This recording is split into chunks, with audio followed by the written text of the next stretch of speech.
Okay.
All right, good morning, good morning. How were you doing limited orders pre-markets? Where were you doing limit orders? Just where the volume picks up on the breakout. Pre-market, yeah, you can do limit orders. You really only want to trade pre-market stocks that have good volume. Otherwise, the strategy isn't going to be as reliable.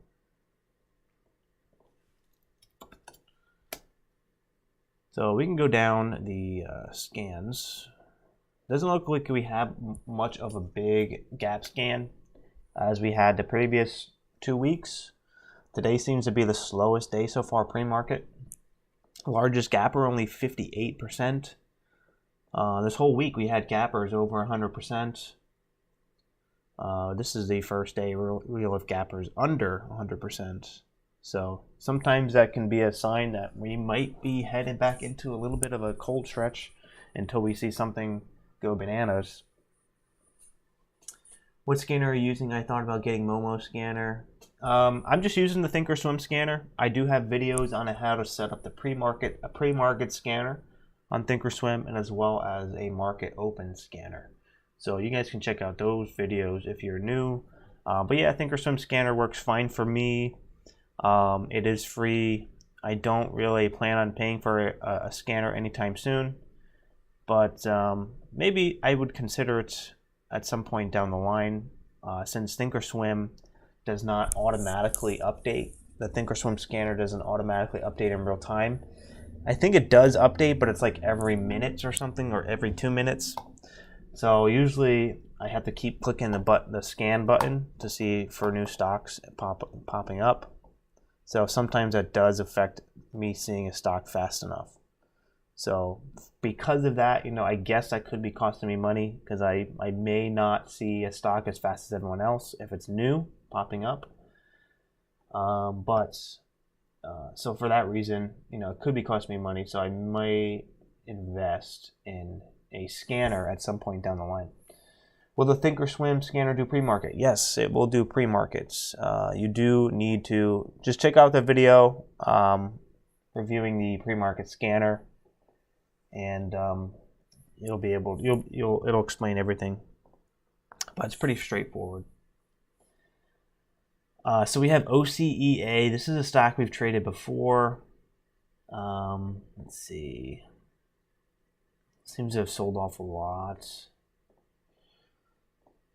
OCEA, looks like no news on it. Kind of penny stock popping up. Going to be tight halt bands. If it does move, don't really like it. Looks like the float's a little bit larger than when it was. Maybe they probably did a crap ton of offerings since I last traded it. SUGP, no news. Low float, but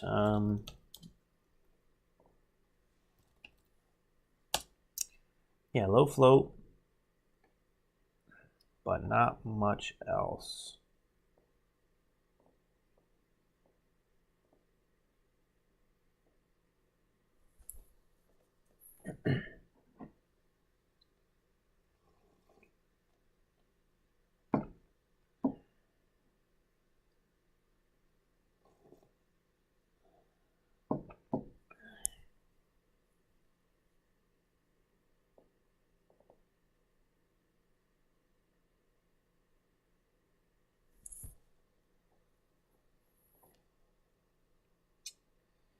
Yeah, no news on this. It's already consolidated near the lows. If we can get back over VWAP, maybe this will be one of those no news low float runners. We have seen them before, but I wouldn't bank on it. But it is a recent IPO, so we could get some movement on it. We'll see. If we can get it back over VWAP, I would consider trading it. Good morning, guys. All right, what else we got here? TBIO. This one looks like maybe a larger float. You can tell because, yeah, so it is a little bit of a larger float. TBIO. Oh, no, maybe not. 12 million about. 12 million, penny stock. It's got warrants at 260. Convertible at 236. And it does have a shelf. Let me overhead. I don't know. I put an alert at VWAP. It doesn't look the best. I prefer really not to trade that one either. ATXI, this is the kind of one that I think that could be possible. Let's check out the float. ATXI. Oof, a little bit larger float. Never mind. 36 million share float. Not good. Not a good stock to really trade. Sometimes they do move, but it does have news for, looks like a price target of 5, which doesn't really mean crap. Another price target adjustment to 380, which doesn't mean crap. And company reported better than expected Q4 financial results, which, it's news. Those other stocks don't have any news, but I wouldn't say it's groundbreaking. But we've traded this before. ATXI has a history of making big moves.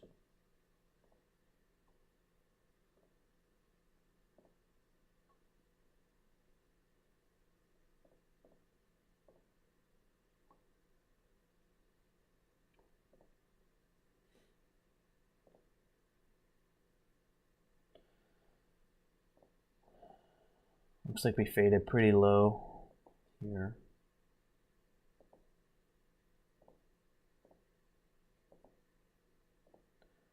The daily chart does not look good because it has a lot of overhead resistance, but I'd say if we can get over the high here, 355, we may be able to see something. Really depends on the volume profile, if everyone's focused on this. But there's nothing that really looks A+ for the first day in about 2 or 3 weeks. It's nothing that I see that looks A+, and this looks like garbage. Look at this. It's like a slide, just straight up, and then a slide straight down. This is, a great reason why you don't want to be averaging down. Because, it may have made a huge move, 85 cents up to $1.69. You go to buy the pullback, and then you add, and then you add, and then you add, and then you add, and then you add, and then you add, and then you add, and then you're down 50%. So, early in my days, I would do something like that and just ride it all the way down. and then just hope that this thing just comes right back up, which never happens. Maybe it happened once, maybe once, but you know, I'm better off, you know, makes a big move, you know, you try to get your position in here, okay, it doesn't work out, cut the loss, okay, buy the next dip, okay, here doesn't work, cut out, break even, buy the next dip, and then it doesn't work, cut it, break even. Okay, you know, I was 3 times wrong. All right, I'll take 3 small losses. I'm down 50, $100, and then just stop trading it instead of continually trying to time the bottom. Because sometimes the bottom just isn't there. It's never coming. Bottom, you think the bottom's coming at 140? You know, the real bottom's down there at 93 cents. Yeah, volume. Okay. Oh, my volume. Let me see here. Check.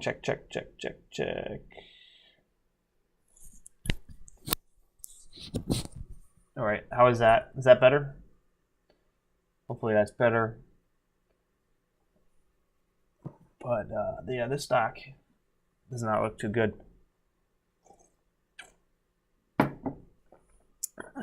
So what am I going to be looking at the open? It's a great freaking question. SUGP, let's see this one again.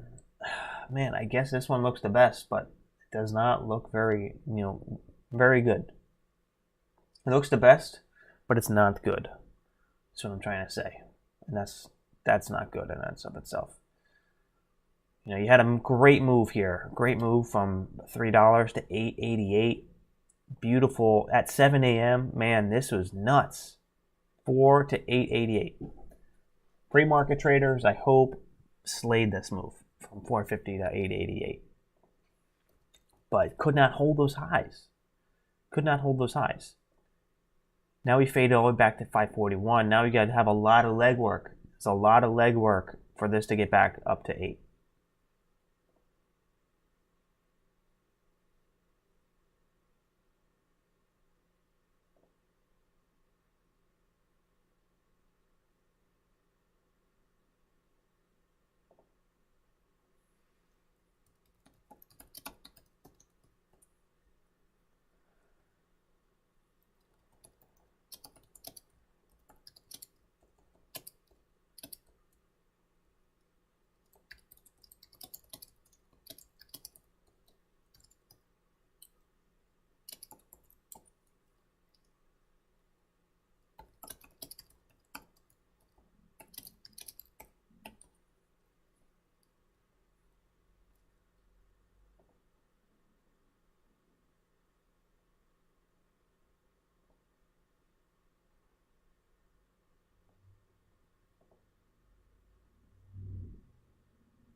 So at minimum, SUGP, we got to hold these lows.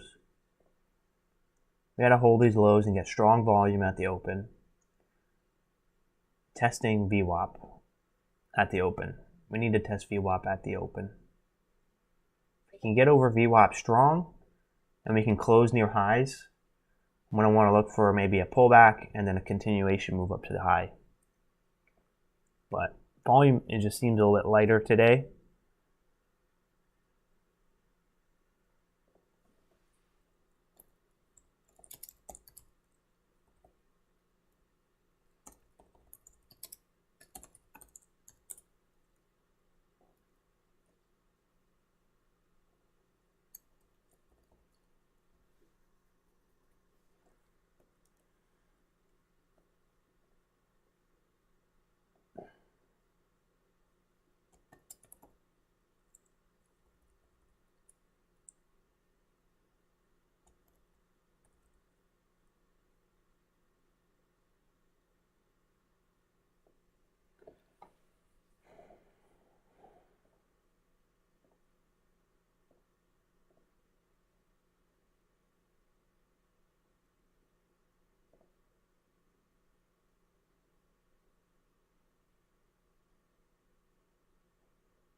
Let's see, OCEA, let's check this one out again. Oh, I guess OCEA could be a mover. Let's check out that float again. It is going to be tight halt bands. Looks like we have a, it's not terrible. 8 million share float for a cheap stock is good. Warrants, not for a long time. So we have a lot of warrants, convertible notes, $10, $8, $11, $11, and $11. So I don't think we're getting up there. But so we should have a little resistance unless this daily chart starts to step in with some selling. If there's trapped longs. So if there's trapped longs, we could see some selling pressure for longs trying to get out of their losing position if they've been holding this for a while. Because this would be the first time it's over $1 since December, or before that, November. So I will consider trading OCEA. I already don't like, look at this volume candle on this rejection candle, already getting its high volume, high red volume, low green volume. We'll see what happens at the open. If we can get some momentum, if we can close near highs, I will trade OCEA or I will trade SUGP. It really depends on which one is the winner at the open. So I'm just going to follow the volume, follow where every other trader is looking at, and I should be able to do pretty well today. Small green is fine, small red is fine. Today does not seem like a day that I'm going to have an outsized red day or an outsized green day. As long as for the red day, at least as long as I, maintain my risk. Doesn't seem like today's the day I'm going to be pushing massive size, like 20K, 25K position sizes, just because of the lack of momentum that we've been seeing so far. But, something can always pop up. But I'm going to want to keep my risk tight until I know that the market is giving A+ opportunity. If it's not giving A+ opportunity, I'm going to keep it more reserved, trading less, and taking a little bit smaller share size, and just kind of look to get green and get out. So that's my plan. Hit that thumbs up button for me on the way out. Subscribe if you're new. I do want to let you know about the disclaimer. This is for educational entertainment purposes only. And day trading is risky. Most people do lose money. It takes a long time to get good at trading. My results are not typical. The usual results of traders is losing money and eventually quitting out of frustration. So if you're experiencing that, it's just a symptom and it will go away if you stick with it. But it does take a long time to start turning the corner and making money. And be wary of scammers and impersonators. I will never ask for money, and I will never ask for personal information, and I will never trade for you. I will never trade for you. And I will never claim that I have a strategy that if you just send me money, I will get you a 10% return every single day. Just not going to happen. So it's just not what I do. So anyone who's trying to get into your DMs saying that is trying to scam you. So hopefully you guys get green today. Stay disciplined, stay calm, stay cool, stay collected. Today may not be the day to push it, so don't have a max loss day. It's just not, today does not seem like the day to really risk a max loss day. So keep that wrist tight, and I'll see you guys later. Peace.